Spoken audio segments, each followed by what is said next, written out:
Yes, good morning students. I am from VS tutorial. आज हम topic next करेंगे budget का, +2 क्लास का, स्ट्रक्चर ऑफ द बजट और कंपोनेंट्स ऑफ द बजट। अब कल हमने पढ़ा था मीनिंग ऑफ द बजट, आज हम इसका स्ट्रक्चर पढ़ेंगे। देखो, structure of the budget means the components of the budget, means उसके बजट के कंपोनेंट्स कौन कौन से हैं। अब बजट के कंपोनेंट्स दो हैं, budget receipts and the budget expenditure. अब बजट रिसीट्स में को भी आगे दो पार्ट्स में डिवाइड किया जाता है। First is revenue receipts and second is capital receipts. And budget expenditure वो भी टू पार्ट्स में डिवाइड होता है, रेवेन्यू एक्सपेंडिचर में एंड कैपिटल एक्सपेंडिचर में। Now budget receipts. अब budget receipt means the estimated money receipts of the government from all the sources during the physical year. Means जितना पैसा गवर्नमेंट को एक पूरे सोर्सेज, अलग अलग सोर्सेज जो कलेक्ट होता है ड्यूरिंग द फिजिकल ईयर। मैंने कल भी आपको बताया था कि फिजिकल ईयर मीन्स अवर फाइनेंशियल ईयर, जो आपका 1 अप्रैल टू 31 मार्च चलता है। तो जितना मनी एस्टिमेटेड गवर्नमेंट के पास आता है हर एक सोर्स से, they are known as budget receipts. Now budget receipts भी टू पार्ट्स में डिवाइड होता है। First is revenue receipts and second is capital receipts. Now revenue receipts, these receipts do not create any liability for the government, example tax receipts। अब ऐसा पैसा जो आया है गवर्नमेंट के पास और जिससे गवर्नमेंट के अंदर कोई लाइबिलिटी भी नहीं खड़ी होती है, तो they are known as revenue receipts. Example a tax. अब देखो, गवर्नमेंट टैक्स कलेक्ट करती है तो इससे कोई लाइबिलिटी मीन्स उसके ऊपर कोई कर्जा नहीं आ रहा है गवर्नमेंट के ऊपर, तो these are known as revenue receipts. Now next is second point is these receipts do not cause any reduction. अब ये गवर्नमेंट के पास पैसा आ रहा है तो इससे जो गवर्नमेंट के एसेट्स हैं वो भी ख़त्म नहीं हो रहे हैं, रिड्यूस नहीं हो रहे हैं, so they are considered as a revenue receipts. देखो, ये बहुत इंपॉर्टेंट टॉपिक है और ये हमेशा क्लास +2 में बोर्ड के एग्जाम्स में डिफरेंसेस में भी आ जाता है। Now first next is constituents of revenue receipts. अब रेवेन्यू रिसीप्ट्स के कौन कौन से वो हैं constituents? Tax receipts and the non tax receipts. अब जो पैसा है गवर्नमेंट के पास कौन कौन से उससे आता है? फर्स्ट टैक्स रिसीट से income tax, corporation tax, state duty, gift tax, custom duty, excise duty and the GST.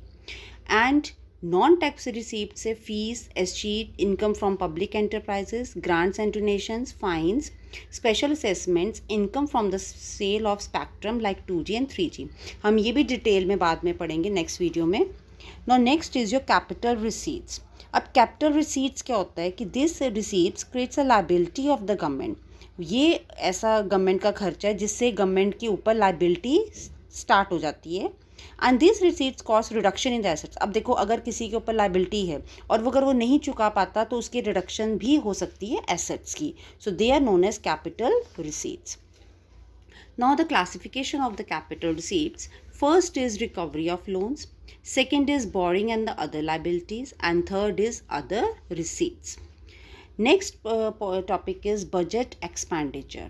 अब बजट एक्सपेंडिचर क्या है? एस्टिमेटेड एक्सपेंडिचर, गवर्नमेंट का खर्चा जो पूरे एक साल में होता है। अब ये भी दो पार्ट्स में क्लासिफाइड होता है, revenue and capital. Revenue expenditure means it does not create any asset for the government.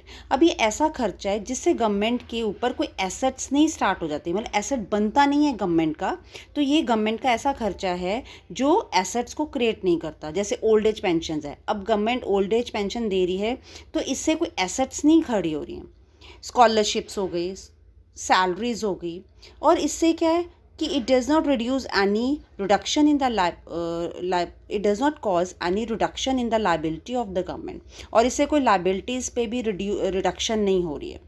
For example grants to the state government to cope with the natural calamities. अब देखो, स्टेट गवर्नमेंट को help मिल रही है कि अगर किसी state में natural calamities like floods, earthquakes आए हैं और सेंट्रल गवर्नमेंट उसको पैसा प्रोवाइड कर रही है, ग्रांट्स दे रही है, तो उससे जो सेंट्रल गवर्नमेंट है उसकी कोई फाइनेंशियल लाइबिलिटीज़ उसकी रिड्यूस नहीं हो रही हैं।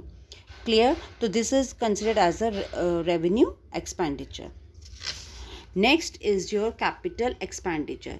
It is that expenditure which includes, अब ये ऐसा एक खर्चा है जिसमें इट क्रिएट्स एसेट्स, या तो इसमें एसेट्स भी क्रिएट हो सकते हैं गवर्नमेंट के, जैसे शेयर्स और the equities of the domestic और एमएनसीज बाय द गवर्नमेंट. अगर गवर्नमेंट किसी के शेयर्स और इक्विटीज़ परचेज करती है, चाहे वो मल्टीनेशनल कंपनीज हो चाहे वो डोमेस्टिक कंपनीज हो, तो इट क्रिएट्स एसेट्स.